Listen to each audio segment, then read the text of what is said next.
Welcome to Chapter 21, Part 8. For this recording, we're going to go outside of what is covered in your textbook because I wanted to give you a little bit of scientific information about vaccines, as well as some of the stuff behind this vaccine hesitancy movement. I think as a future healthcare person, you will be on the front lines, and I just want you to be well informed. So before we had vaccines, the average life expectancy was somewhere in the 40s. And that is because some of the main killers were pathogens, because we had no antibiotics and they were killing lots of people, particularly children. So since 1900, we have developed vaccines for diphtheria, whooping cough, smallpox, malaria, meningitis, pneumonia, flu, tuberculosis, and most recently, COVID. You probably don't know anybody who even had, let alone died from, diphtheria, whooping cough, smallpox. One I forgot in here was tetanus. And that's because you're lucky, because everybody gets these vaccines when they're kids. And so we just don't see the devastation and death that 100 years ago we saw. So worldwide, vaccines have been heralded as one of the most important public health initiatives of the 21st century. The Department of Health in all industrialized countries support vaccination. So universally, vaccines are supported as a way to decrease severe illness, hospitalization, and death. Vaccine safety is well researched. We have, they start their trials with cells, then they move to animals, and then into human trials. And we even maintain the vaccine adverse event reporting system. So this is a website that you can go to see what kind of side effects have been reported with a vaccine.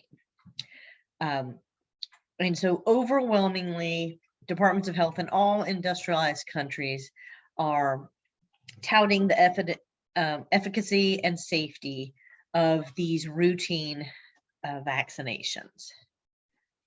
Here's a chart that kind of shows you average life expectancy. Like, clearly the bubonic plague really dropped life expectancy, since like a third of the population was wiped out by that. Incidentally, we don't have a vaccine for bubonic plague, you might have noticed, and that's because we have antibiotics now. But a lot of the things that we have vaccines for are viruses that don't respond to antibiotics. So you can see here, just pre-1800, the first vaccine was introduced, and then life expectancy in all of these countries has just significantly grown, because again, we're not losing children early on in life, because we can save them from this devastation. Sometimes people will say, oh, vaccines are just a way for pharmaceutical companies to make a buck. And they certainly do make some money on it. But we use this term ROI, return on investment.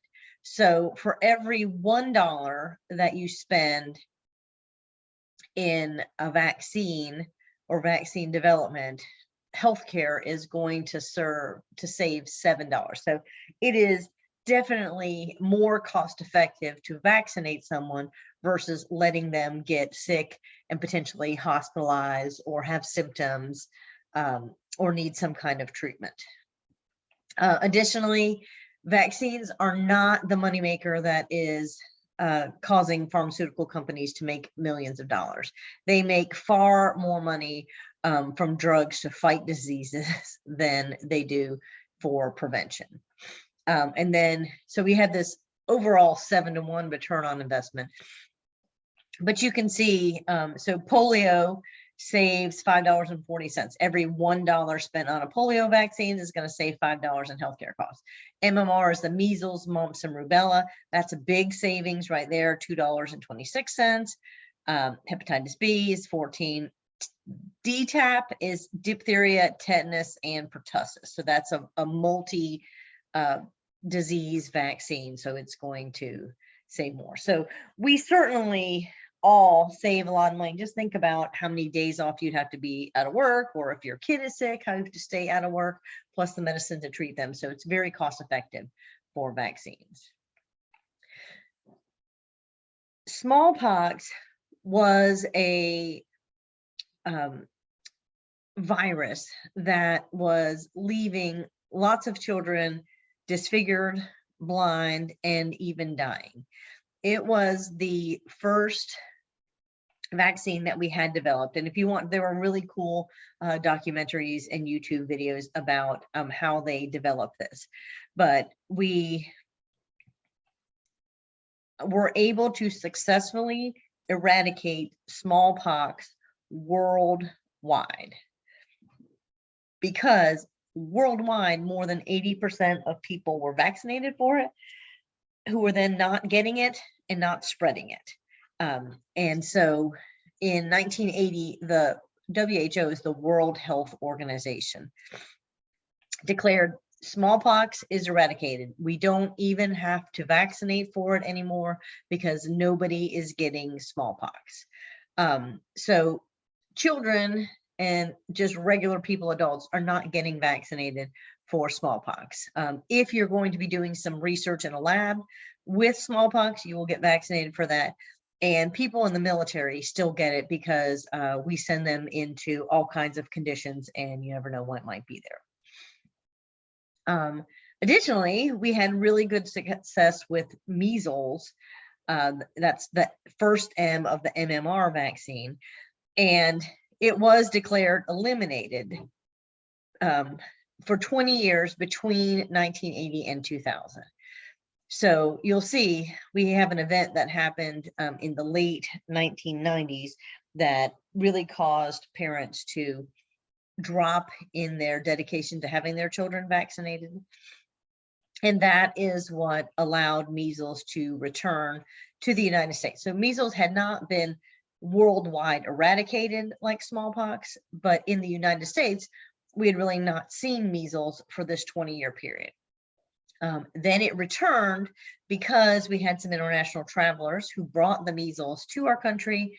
And then we, particularly in small children, had not had the vaccine percentages and herd immunity that we had had in the past. And so with a bunch of unvaccinated kids, we started seeing kids getting measles and some of them even dying.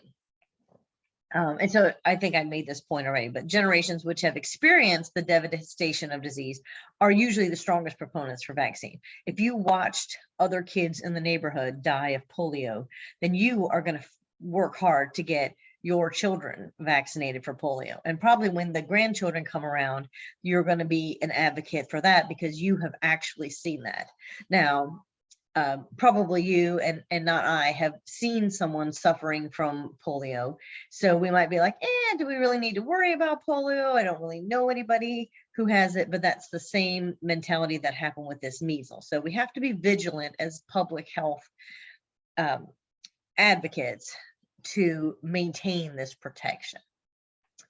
All right, herd immunity is this concept that occurs when a large percentage of the population is immune to a disease. So we develop immunity by either getting sick, like, so if you have measles, you then develop antibodies, so you're not going to get it again and therefore can't spread it.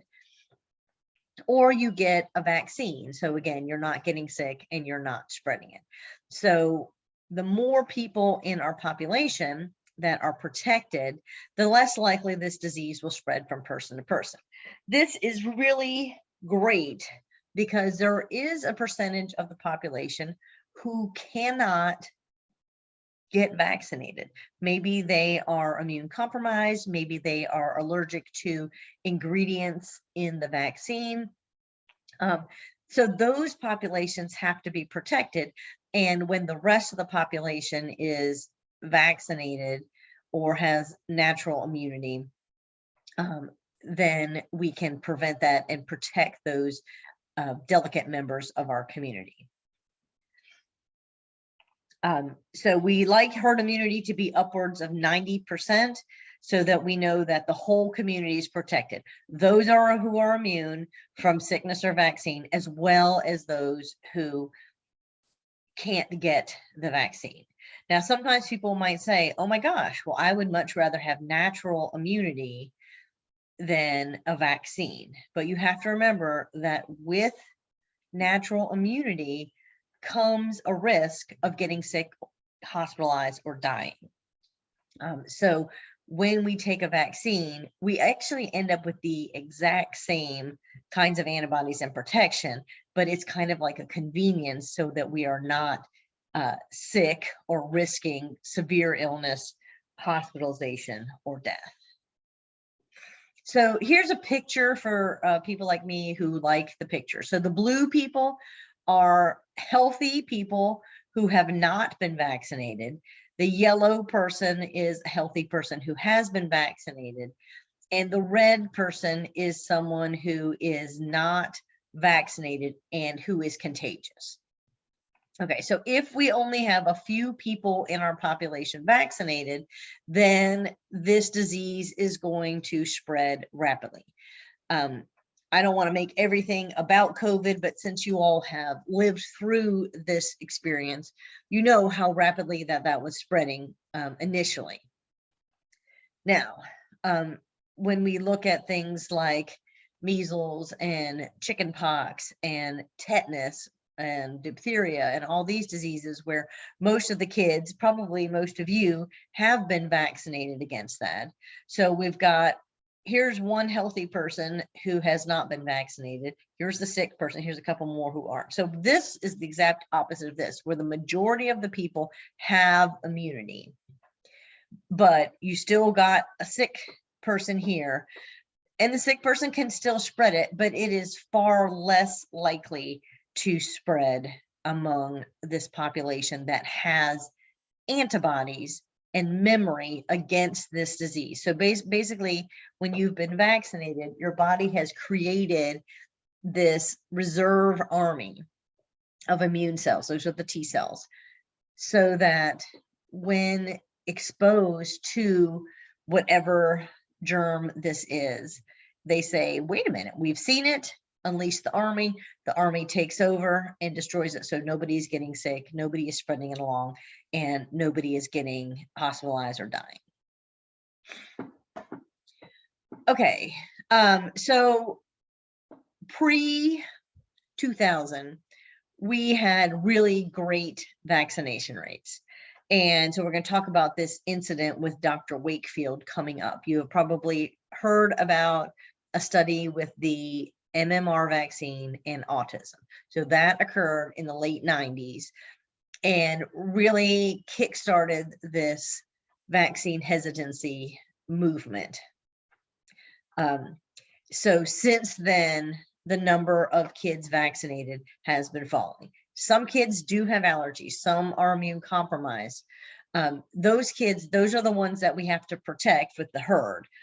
Some people are not, who are rejecting the recommendations and going out on their own.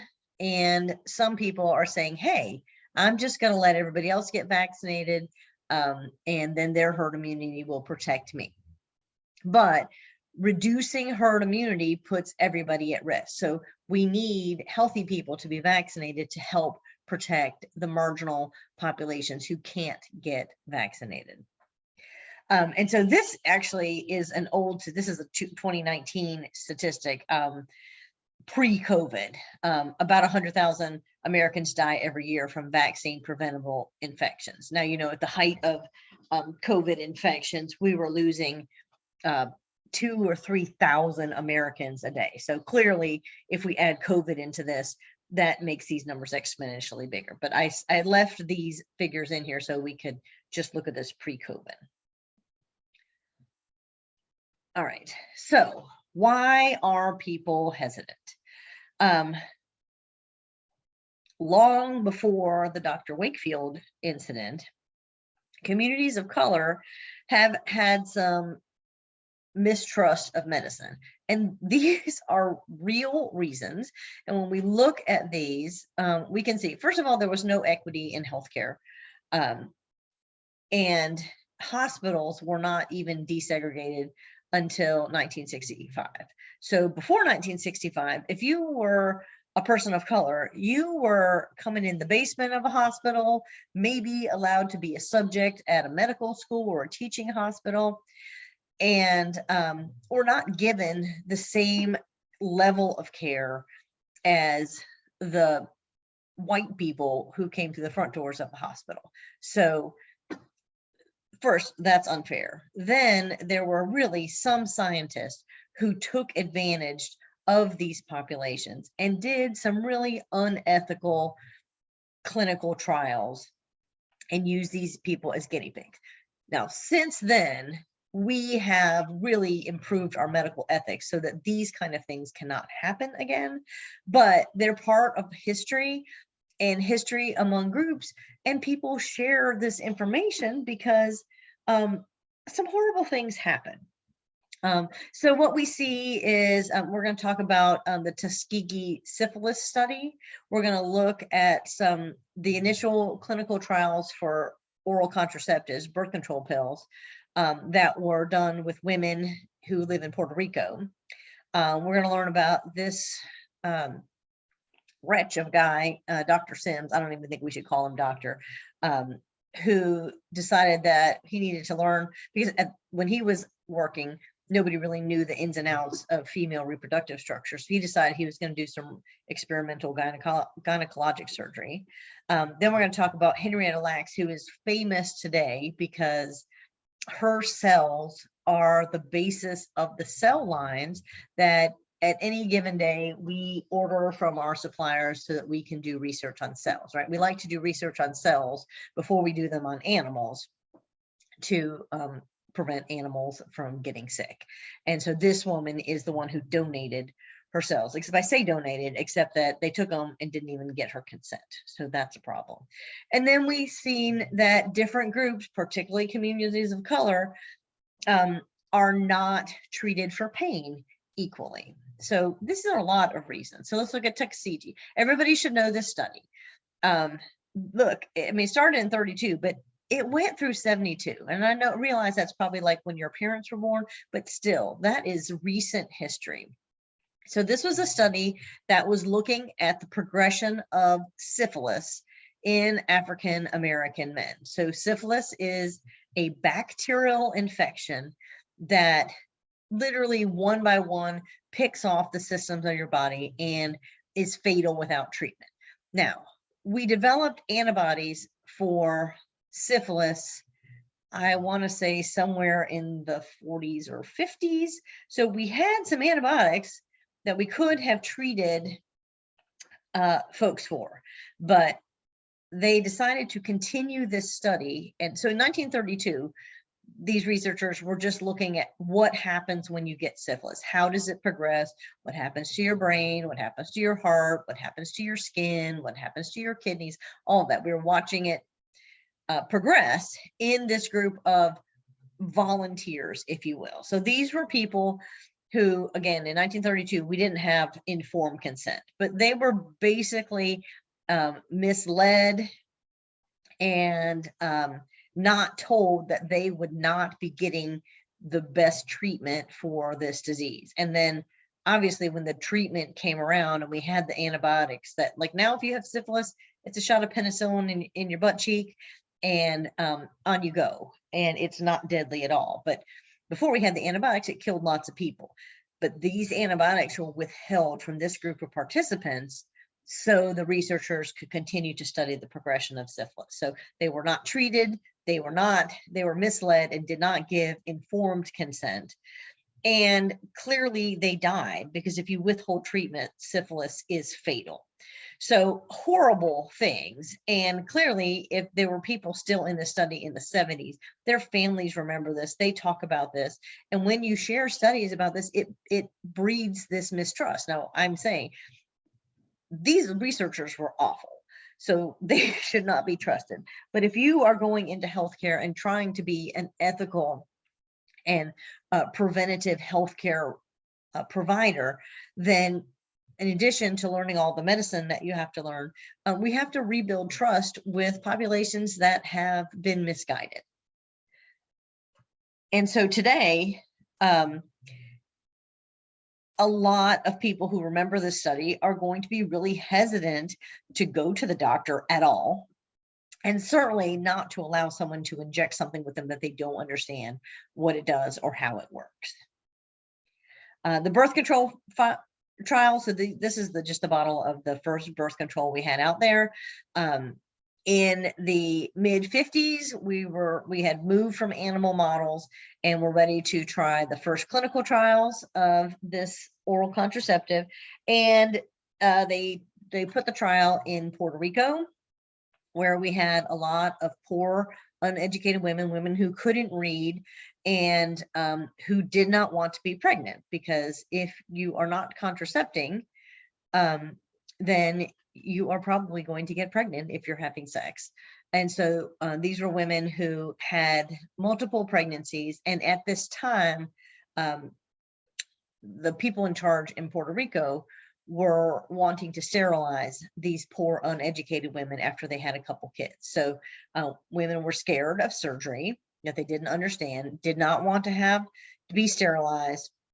And so they were interested in this medicine. So think about this. You could have your gut sliced open and be sterilized, or just take a pill every day until you reach menopause. So it seemed much less scary, but they were not given full details. We did not have full informed consent at this time. And the hormone levels are pretty high. And there were 3 women in the first test phase who died, whose deaths were never investigated to figure out if they were or were not related to this birth control pill. So it just left a bad taste in the mouth of the people who lived in this area and saw the women going through this, who did not give consent and did not understand the procedure. This is that dude, Sims. So he was doing these experimental gynecologic procedures on enslaved women who had gynecologic issues. So pelvic pain, a fistula is when you've had a traumatic birth and there is a rip through your vagina into your rectum. So it's really difficult. It causes incredibly painful sex and difficulty carrying a pregnancy to term.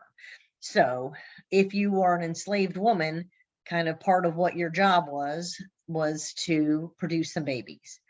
And the slave owners were concerned because their women were not able to have babies or carry a pregnancy to term. So this Sims guy came and said, well, I will investigate and see what I can figure out. Maybe I can try to help them. Except that he did these procedures without anesthesia and caused so much pain for these women. One of the results was that he developed the speculum, because obviously if you're trying to do some kind of gynecologic surgery without anesthesia, then your patients are going to be moving around and make it even more difficult to visualize their organs. So he developed this tool, which we use a version of that today, but under horrible circumstances.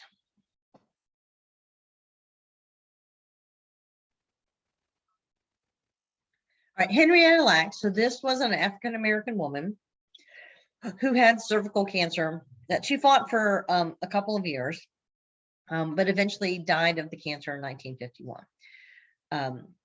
When she was alive, she did get some treatment through Johns Hopkins Hospital, and they took a sample of her cancer. without her consent, and they cultured them and grew them. Now, this was something that they had been trying to do for a long time, is grow these cells. But for some reason, other cells from other people were not reproducing. But there was something special about Henrietta Lacks's cells, and they continue to reproduce. In fact, we call them immortal because they just continue to grow and grow and grow. And so then once they had them growing at Johns Hopkins, then they shared them with other researchers. And like I said earlier, her cells are the foundation of modern medicine. We can actually buy HeLa cells, so HE for Henrietta, LA for Lax. You can buy variations of the HeLa line from our Carolina Biologic and Fisher Scientific if we wanted to get those for our lab. So they have done so much for the development of treatments for cancer. Reproductive endocrinology is having babies when you had trouble getting pregnant, and tons of infectious diseases, including research for vaccines against COVID-19. However, her family never got a dime. Her family could not even afford medical care of their own, even though Henrietta, their mom or grandma, aunt, or whoever, was the one whose cells were being used and helping all these people do things that earned them money. So the 100th anniversary of HeLa was just was last year, 2021. And this family is so kind in that all they have asked is just to spread this hashtag and celebrate her life and all these amazing things that that they've done. So they're not asking for the money, but this whole push and the research around Henrietta Lacks is really what made us develop some much better informed consent when we do ask people to enroll in clinical trials. Now this is disturbing because this study came from 2016. Again, not too long ago. It was a study that asked medical students and medical residents, so people in medical school to be doctors, what they thought about differences in pain perception and pain tolerance between people with dark skin and people with light skin. And half of these medical students and residents said they thought that black skin was tougher or stronger and required less pain medicine than white skin. Now, that's ridiculous. Skin is skin. The difference, if you remember from way back in last semester in Bio 168, is everybody has the same number of melanocytes in their skin. The difference is that people with dark skin have lots of melanin. It's a protective pigment in their skin cells, and people with light skin have very little. And all of that goes back to where your ancestors came from. Melanin protects the nuclei in your skin cells. So if your ancestors came from a really sunny place, long before we had sunscreen, we had melanin. So your skin made a lot of melanin and you had dark skin. And the people who had the dark skin are the ones that survived because the other ones got skin cancer or suffered the consequences of too much sun. If you lived in a really cold and dark place and had dark skin, you probably wouldn't survive. So that's where people who have light skin, their ancestors come from farther away from the equator, where it's dark or cold or the sun doesn't shine very much. And if they had a lot of melanin, it would block the ability to make vitamin D. Vitamin D is essential for your bones, for your immune system, for your mood, anxiety, depression, all of that. So the only difference in skin is the amount of melanin, and that comes from your ancestors. It has nothing to do with pain tolerance and pain perception. And until this study was done, and I don't know what's happening right now, but people with dark skin were receiving less pain medicine for same procedures. as people of other races. So just a horrible thing. All right, here is Dr. Wakefield. So this is a doctor who published a study in 1998 that said autism is linked to the measles, mumps, and rubella vaccine.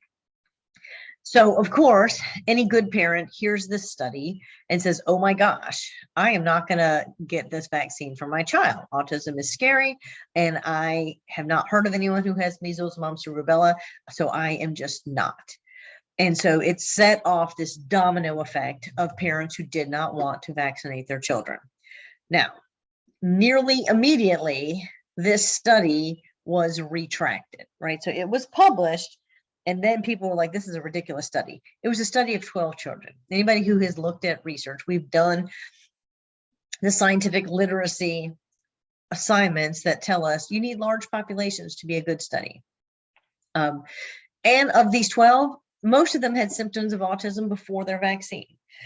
So immediately, once this was seen, the paper was retracted. In fact, if you Google right now, Dr. Wakefield autism paper, you can pull up the actual paper where it was published, and it has a giant red stripe across it that says retracted. However, that message did not get out to the public in near the frenzy that the message that there was a link between autism and MMR. And today, 20 some years later, since this study has been published, there are still lots of people who know just enough about this to say, oh, I know there's a link between MMR vaccine and autism. However, look at this important statement right here. To date, there are absolutely zero credible studies that show a link between autism and vaccines. However, it scared a lot of people. And if you're a parent, you're never going to want to do anything horrible to your child. So it made you hesitant. But if you didn't get the follow-up information about how poor the study was, and that since that study, no studies have corroborated his results. So there's no link to this, but still 20 years later, people are not vaccinating their children at the same rates. And we're starting to see a surge of reinfections with measles. So what are measles? Measles are a highly contagious viral infection. They cause some flu-like symptoms, often with a rash.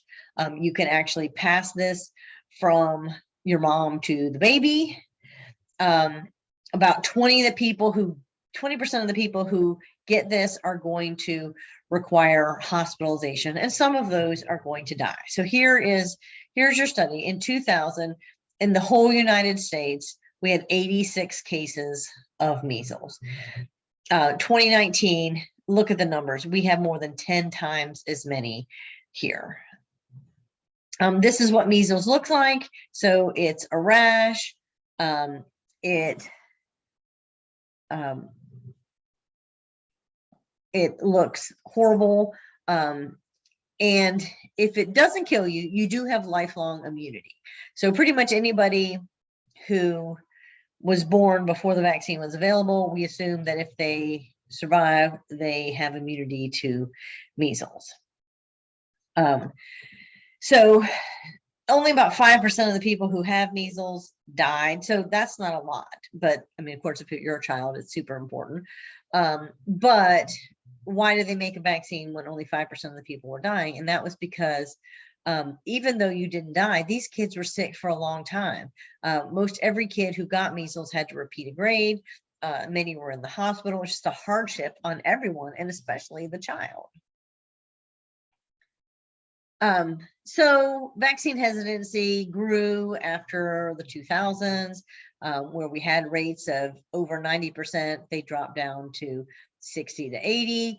Then we have social media really having an uptick at the same time, where you can spread information, true or false, to many, many people.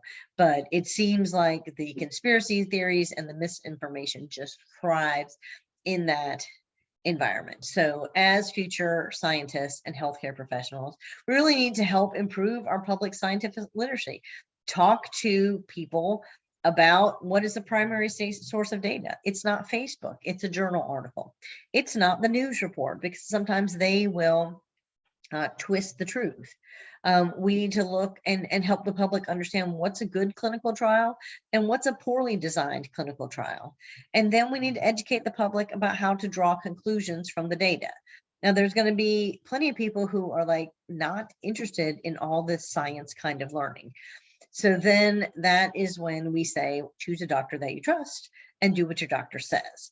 But a lot of people have decided that they don't want to follow their doctor's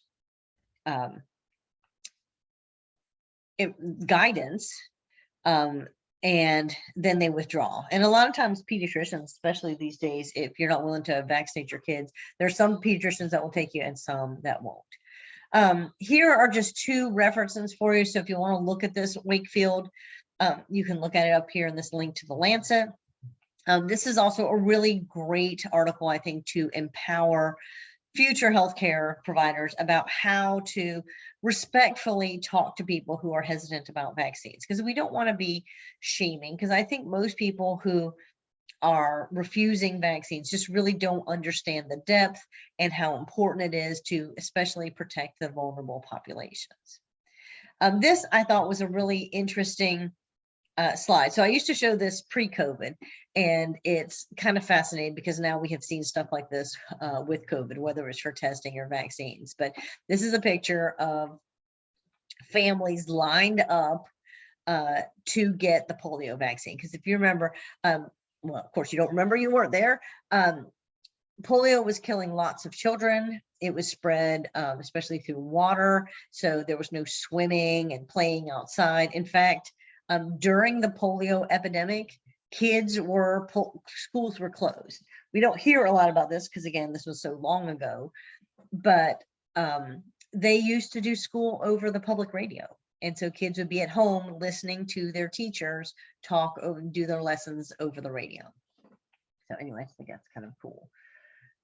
So I put in this about mandates and vaccines because this has kind of been a big thing in the news. But in 1905, the Supreme Court did say that states can make a mandate of vaccines to protect the public's health. So a lot of people don't like it when we put public health over individual rights, but that is the job of the public health service, is to ensure that we are all safe. This is the ones that chlorinates the water and gives you all kinds of things that keeps you healthy.